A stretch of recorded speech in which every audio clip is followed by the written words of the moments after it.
Good morning. Thank you, Madam Clerk. Good morning, folks. This is the Tennessee Court of Criminal Appeals here in Jackson. I think we have about 5 cases on the docket today, some this morning, some this afternoon. My name is Robert Wiedemeyer. I live in Nashville, Tennessee. On the panel with me, to my right, is Judge Matthew J. Wilson. He lives here in Madison County. And on my left, for the first case, we're pleased to have with us Senior Judge Roy B. Morgan, Jr., who is also a Madison County resident. And we'll have Judge Campbell with us. We'll take a break after this case, and he'll come in for the remainder of the cases. He had a conflict on the first case. Probably most of you have been here before. You know how we operate. Each side has 20 minutes for your argument. If you represent the appellant and you wish to reserve some rebuttal time, please let us know at the beginning. The clerk will help keep up with that. She will keep up with it, and I'll try to help also. We have this lighting system that's pretty effective. We have read your briefs on the cases, so you can approach your argument with that in mind. We have not been assigned the records yet, but of course we'll be getting into those later as we make our decisions. Are there any preliminary matters, Madam Clerk? No, Your Honor. Okay, I think that covers all I need to say. You can call the first case, please. Timothy McKinney versus State of Tennessee.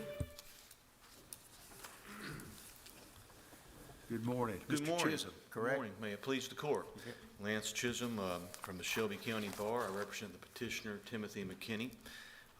At this time, I would respectfully request 2 minutes of rebuttal time. How many? 2? All right. Thank you. The first issue I'm going to discuss today is that trial counsel was ineffective for conceding that the petitioner was not entitled to self-defense, a self-defense instruction. I want to start out by looking at the post-conviction court's ruling, because that's where the appeal is based on the court's ruling. And she basically stated that trial counsel argued self-defense in spite of 3911-604. The jury received an appropriate instruction on self-defense. The petitioner was convicted of a lesser. And then she goes on to say this court finds as a matter of fact that trial counsel did not actually concede self-defense. Well, I would respectfully submit that the evidence in this case preponderates against that finding, that trial counsel did not concede self-defense, did not concede that self-defense trial counsel did concede that self-defense did not apply, is my position. I would also argue that the post-conviction court's legal conclusion that the jury received an appropriate instruction on self-defense was incorrect, because the jury did not receive an appropriate instruction on self-defense. Now, going back a little bit into the history here and what happened, the trial started on January 11th, 2016, and during jury selection, the state argued they could tell the defense attorney was trying to go down the road of self-defense based on some posters he was handling. And the state argued, hey, he does not get self-defense here because of this statute, 3911-604. It basically says when you shoot, when you're defending yourself and you recklessly harm an innocent third person, self-defense does not apply at all. Well, Judge Beasley agreed with that and said, yeah, I agree. I think his exact words were, the way I read this statute, even if you were justified in attempting to defend yourself against, person A, if this third party is struck, self-defense would not be applicable to that third party. Well, trial counsel here, rather than arguing, you guys are misinterpreting the statute, and rather than saying you're misinterpreting the Jarvis case, which was also mentioned too by the state and the trial court, instead of saying those things, he simply stated, get the exact words here, he said, I'm not familiar with 3911-604 or the Jeremy Jarvis case. So he did ask for a continuance, though, to realign his strategy in light of the court's ruling. But from that point forward, he never argued that 3911-604 was inapplicable to his facts, and he never argued that Jarvis supports his position. So the question is, was that deficient performance? And we submit that it was. Now, it is true he asked for a special instruction, basically kind of saying, Judge, I want you to instruct the jury on self-defense so they can understand the defendant's mental state. But nevertheless, that instruction specifically told the jury, you don't get self-defense if you harm a third person. So it was no self-defense instruction at all in this case, because it told them you don't get self-defense, basically under these facts. So back to why is this deficient performance? And to figure that out, we have to look at what the law was in January of 2014. And I can see there was not a whole lot of case law out there. It's basically the Jarvis case was all that I could find that existed. But you did have the statute itself, and it specifically says, even though a person is justified under this part in threatening or using force or deadly force against another, the justification afforded by this part is unavailable in a prosecution for harm to an innocent person who is recklessly injured or recklessly killed by such force. I think those are the key words. You know, when we read statutes, we have to look at the plain meaning of the language. You have to read it in a common sense manner. And what I think that they're talking about here is that if you shoot at person A and then you miss and you hit person B and you're charged with like reckless aggravated assault against person B, you would not get self-defense in that situation. Like in this case, if Mr. McKinney had been charged with attempted first degree of the guy in the white hat and then reckless ag assault of Wanya Phillips, he would not get self-defense as to Wanya Phillips because he's being charged with recklessly harming a third party. But that's not what we have in this case. In this case, you have Mr. McKinney charged with attempted first degree murder of Wanya Phillips based on the transferred intent doctrine. So he's charged with a specific intent crime, attempted first degree murder. Since that intent transferred from the man in the white hat to Wanya Phillips, the self-defense should also transfer. And that's, in a nutshell, that's my argument, that self-defense clearly should have been given in this case because he's not charged with a reckless act. Now, trial counsel should have recognized this situation. Now, the Jarvis case, I'm going to state why I feel it supports our argument. In Jarvis, what you had is you had Mr. Jarvis in a Walmart parking lot shot at Mr. Dixon in self-defense, missed Mr. Dixon, hit Mr. Ross, who was standing over by a fireworks stand.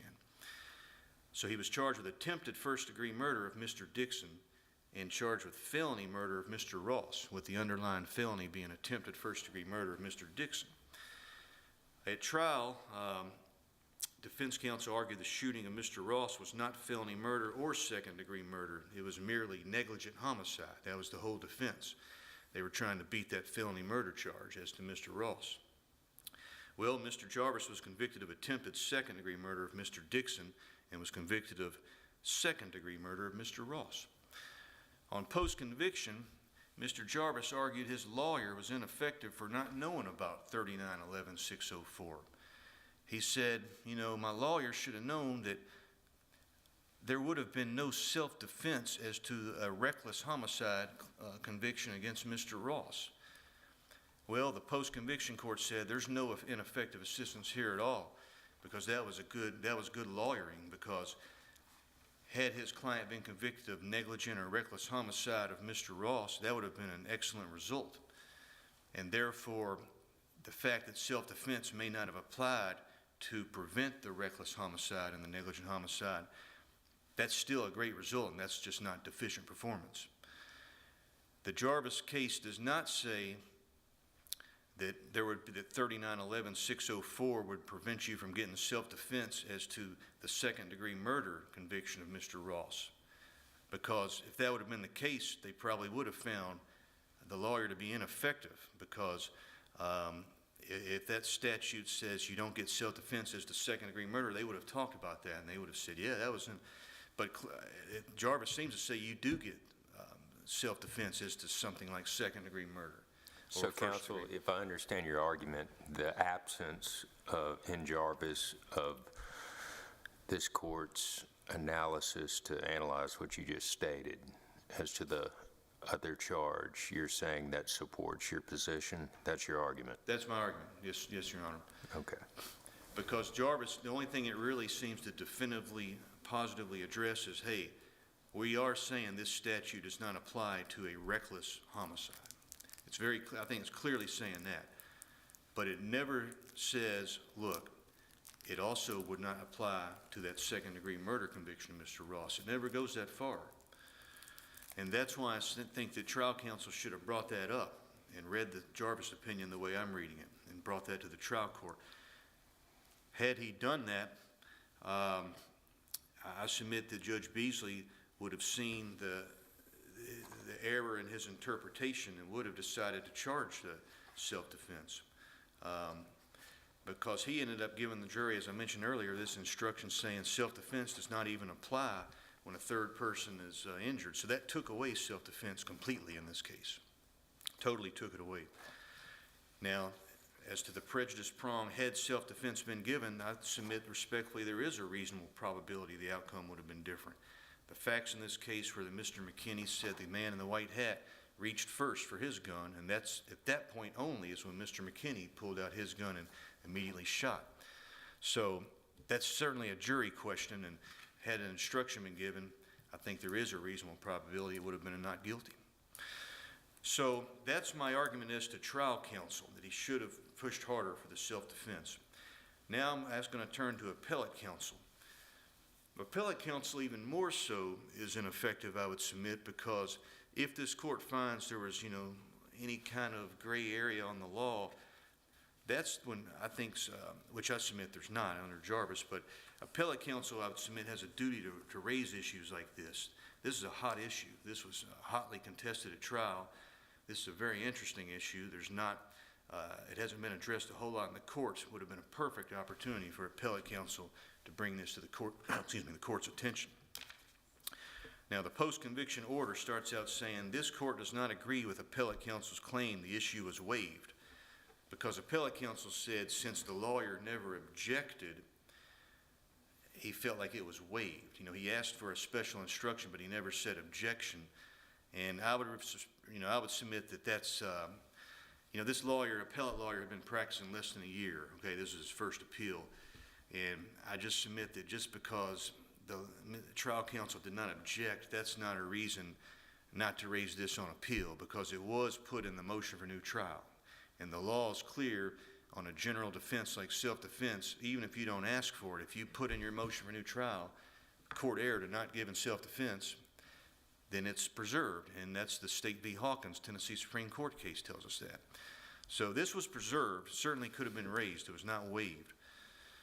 The post-conviction court order further states, even if appellate counsel raised this issue on appeal, a reasonable probability does not exist that the appellate court would have found reversible error. This is because the trial court actually did instruct on self-defense. Again, clearly, the trial court did not instruct on self-defense. He told the jury, you don't get self-defense if you harm a third party. So that's, the evidence preponderates against that finding. Post-conviction court further stated, this issue was not obvious and the authority does not contradict how the court proceeded. Again, I submit the authority did contradict how the court proceeded. And I've already discussed how I read Jarvis and how I think Jarvis should be read. And, quite frankly, even if Jarvis is open to interpretation, I think that's a perfect opportunity for appellate counsel to raise it and get an answer. And I think it was Justice Drewota in his concurring opinion in State v. Carpenter, and I hope I cited this in my brief, but I use it a lot, but he mentioned that, a good appellate attorney will raise an issue if there's, law on both sides to try to, basically see which one's right. So that's a good reason to raise an issue if it's undecided. So, well, counsel, while it may be a good reason to raise the issue, because it's, as you stated, a hot issue, or one where it could go either way according to your reading. I mean, how is that a reasonable probability he would have been successful on appeal? Well, I think that that's going to come down to, we have to look at how would this court have handled this had it been brought up. Is there a reasonable probability at the end of the day this court would have ruled self-defense should have been given? And I would submit, based on the logic I've set forth, the decision in Jarvis and the plain language of the statute, I think this court would have come down on the side of saying, yes, this Mr. McKinney was denied his constitutional right to a fair trial because he did not get a self-defense instruction. I really do feel there's a reasonable probability this court would have concluded that. Now, this issue is stronger than the ones actually litigated in the brief. I argue that too. Also, I would like to point out, after the trial in this case, the Middle District of Tennessee in Jarvis versus Holloway, which was the federal district court, they have some language that helps us even more, I would submit. It talks about, in short, 3911-604 does not bar self-defense as a defense to first-degree or second-degree murder. Now, I know that's a federal court. It's not binding on this court. It's persuasive, but that right there is supporting my position exactly. It says self-defense does not bar. I mean, should be charged in specific intent crimes like second-degree murder and intentional first-degree murder. You also acknowledge that Jarvis is persuasive, correct? Yes, Jarvis itself is persuasive. It's an unreported decision. Yes, that is correct. Now, the other thing, for some reason in my brief I mentioned Perrier when I'm talking about trial counsel. Looking back, this should have been put in the section with appellate counsel because it wasn't even released at the time trial counsel did the trial. It came out November of 2017. This court released its decision in McKinney in, I think, February of 2018. But there is some language in Perrier in footnote 9 that says, you know, I consider it dicta, quite frankly. It was not the issue in the case. But they do mention that the little 8-year-old girl who got hit by a stray bullet, there was a conviction of aggravated assault against Mr. Perrier for that. He was aiming at a guy named, I think, Antoine, or it's been a long time, but he was aiming at victim A, missed him, I believe, and hit the little girl. But in that case, it's distinguishable from this case because Perrier was charged with attempted, I believe, second-degree murder of the main victim. And then he was also charged with ag assault of the little minor girl. So there, I could see where the Supreme Court would have said, you know, self-defense wouldn't apply to that little girl. Here, it's different. You have Mr. McKinney's charged with attempted first-degree murder of Wanya Phillips under transferred intent. He's not charged with anything against the man in the white hat. So I think that, first of all, I think Perrier was dicta there. It was not the issue really before the court. And second of all, the facts in Perrier are distinguishable from this case. So in sum, I would just respectfully submit that had appellate counsel raised this issue, it would have been a winner on appeal. At least there's a reasonable probability it would have. With my minute and 39 seconds left, I want to briefly touch on the reckless endangerment issue. Trial counsel asked for an instruction orally on misdemeanor reckless endangerment, but not in writing. So essentially, he waived the issue. The court basically found there was no prejudice. The post-conviction court, you know, said the jury would have never have gotten down to misdemeanor reckless endangerment. But I think it's important to remember the only offenses the jury considered were intentional and knowing. Vol man was the lowest thing they considered, so they considered attempted first, attempted second, and vol man. They never got to consider anything reckless. So I do think there's a reasonable probability the jury, under these facts, would have come back with a misdemeanor reckless endangerment because of that reckless mental state. And at the time, right before this trial, the Supreme Court had granted the Rule 11 in the Howard case, so they were going to address whether Part B Burns lesser included offenses are still alive. So trial counsel should have realized that. In Howard in October of 2016, the court said they are alive. So misdemeanor reckless endangerment is a Part B lesser of attempted second. So it would have been a lesser. The only question is, would a reasonable jury have come back with that? And I know there are cases from this court saying if it's clearly a shooting with a gun, that's just not misdemeanor reckless endangerment. That's obviously a deadly weapon. But you got to remember in the Rush case, which said that misdemeanor reckless endangerment is a lesser of attempted second, a knife was involved. That's a deadly weapon. And they still said the judge should have charged misdemeanor reckless. So I don't think just because a deadly weapon is involved that you don't get an instruction on that. And so I would submit it on that and respectfully ask the court to reverse the post-conviction court. Thank you. Thank you, Mr. Chisholm.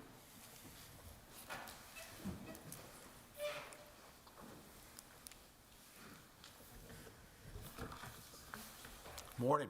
Good morning, Your Honors. May it please the court, Ray Lapone on behalf of the state of Tennessee.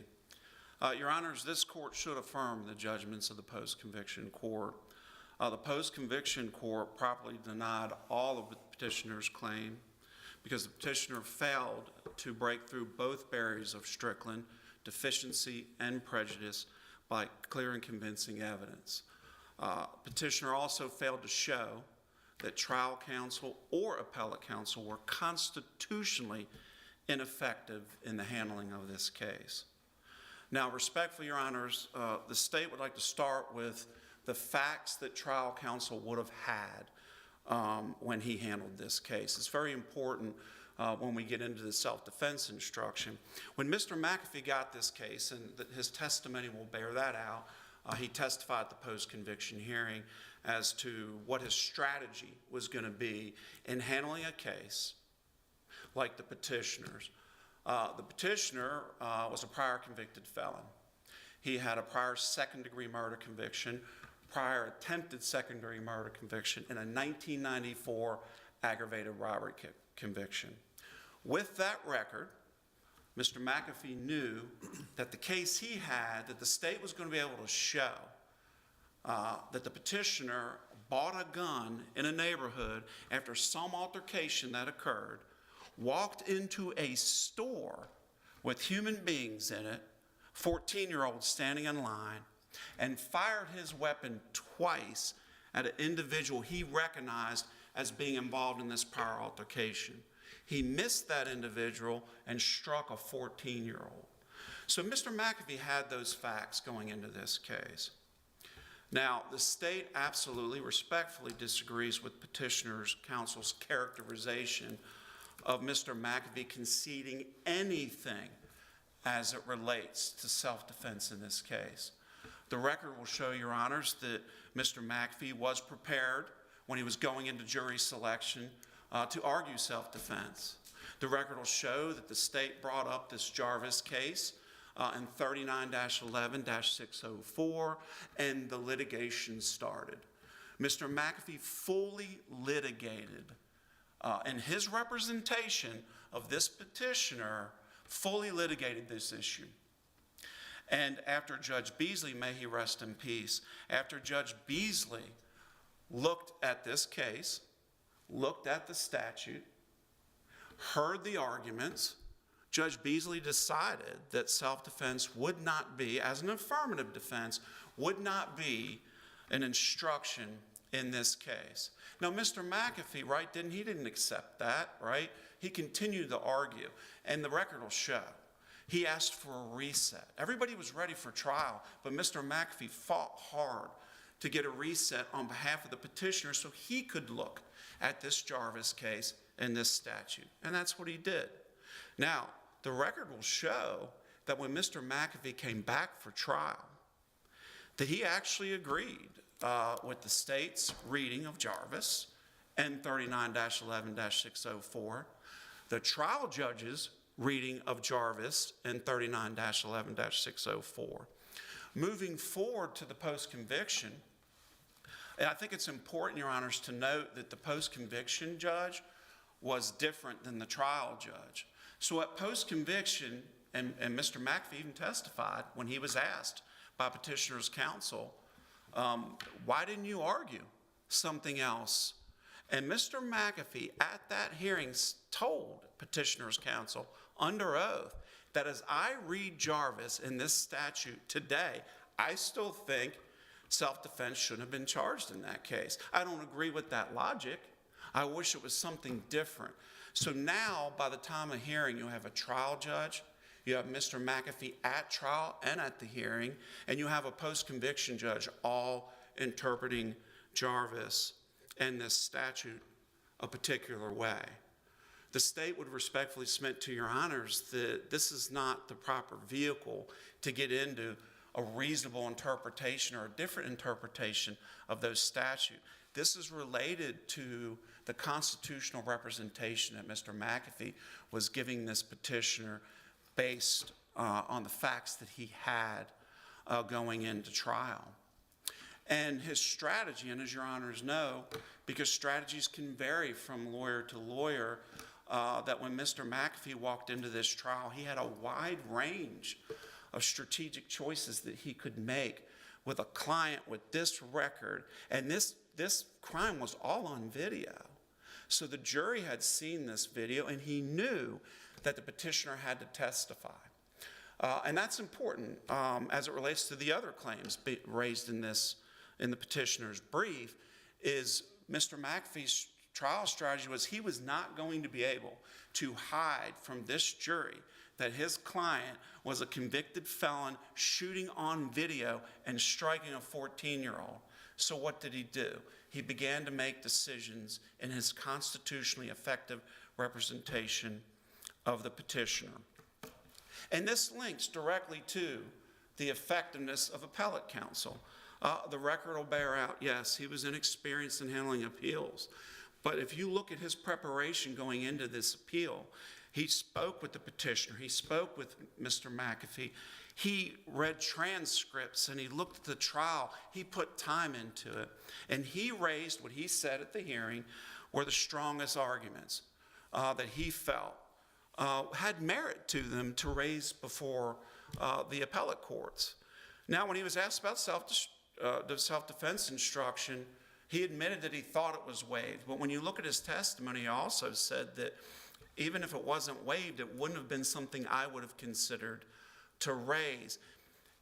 And it's important, Your Honors, that we're not looking at all the development of the law post-representation by Mr. McAfee, post-representation of Mr. McCabe as an appellate lawyer. We're looking at what they were facing at the time that they had this case.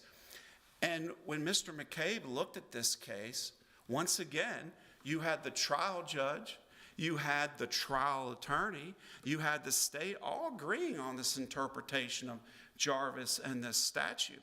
And so why would self-defense at that point be an issue that appellate counsel would think would have a reasonable probability to know how the Court of Appeals this court was going to rule on that issue?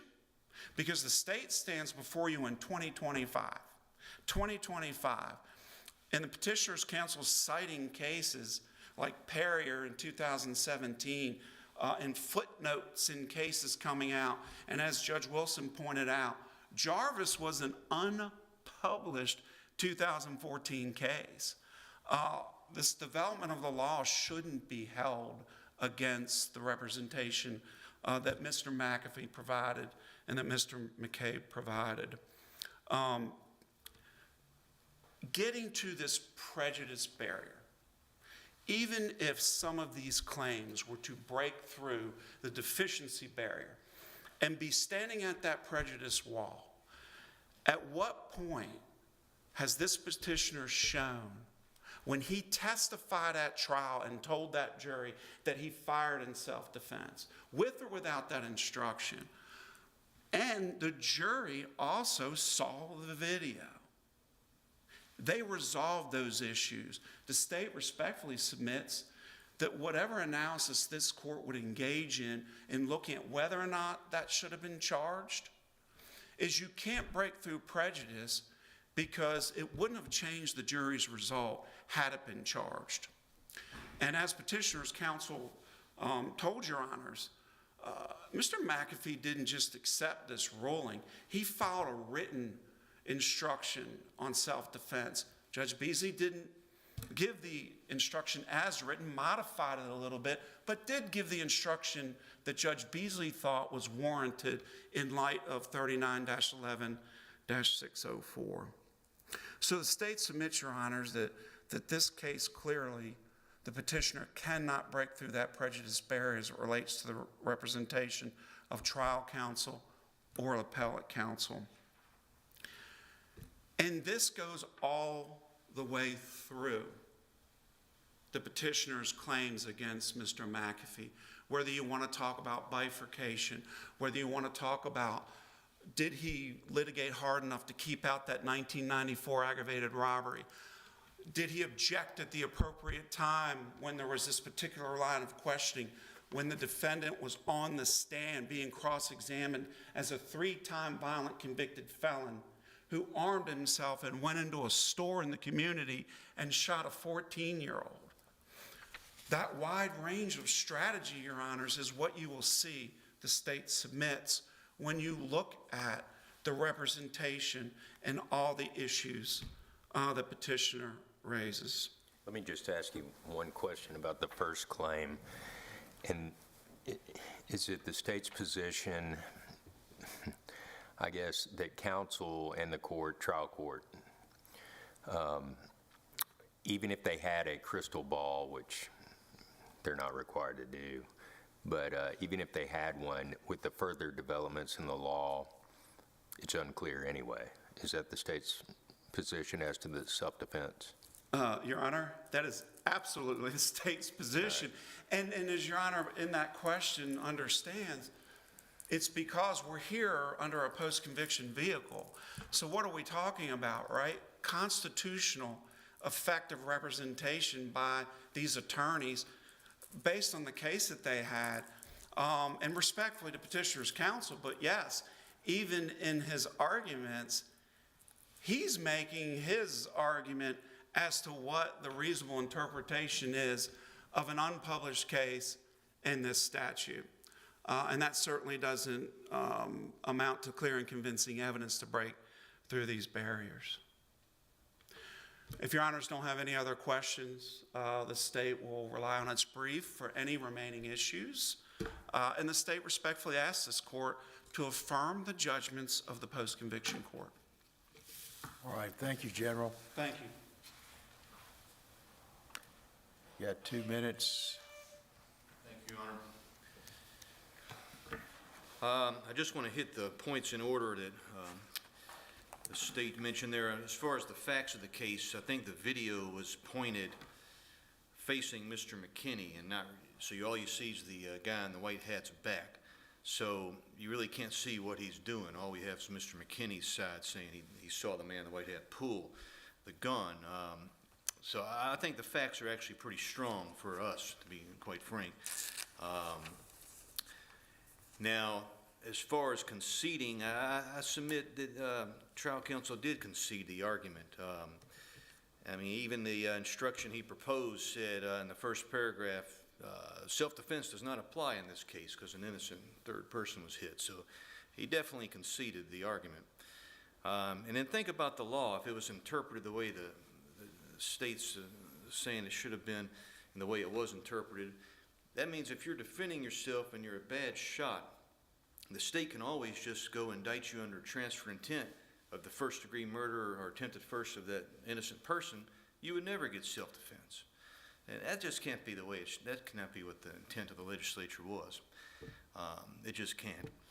And then the Jarvis case, sure, it was unreported, but it was all we had. You know, it was the only thing we had, and it was from this court, and very persuasive authority. And I think when you read Jarvis, it's pretty clear that it's, I think it's very clear, actually, that it's saying only the negligent and the reckless don't get the self-defense. I think a very clear reading of that opinion is that second degree and first degree would. So there was plenty of law there, in my opinion, for both counsel to argue that, appellate and trial. And then lastly, the state said that the jury resolved this issue. They got that instruction. They, it's all been resolved. Again, they never got a self-defense instruction. So nothing's been resolved about self-defense at this point. So I respectfully ask the court to reverse the post-conviction court in this matter. Thank you. All right, thank you, Mr. Chisholm. The briefs in this case were both excellent, well-written. We appreciate that very much, and we'll take the case under advisement. And I want to thank Judge Morgan for sitting with us this morning, and we'll take a brief recess, and then we'll come back.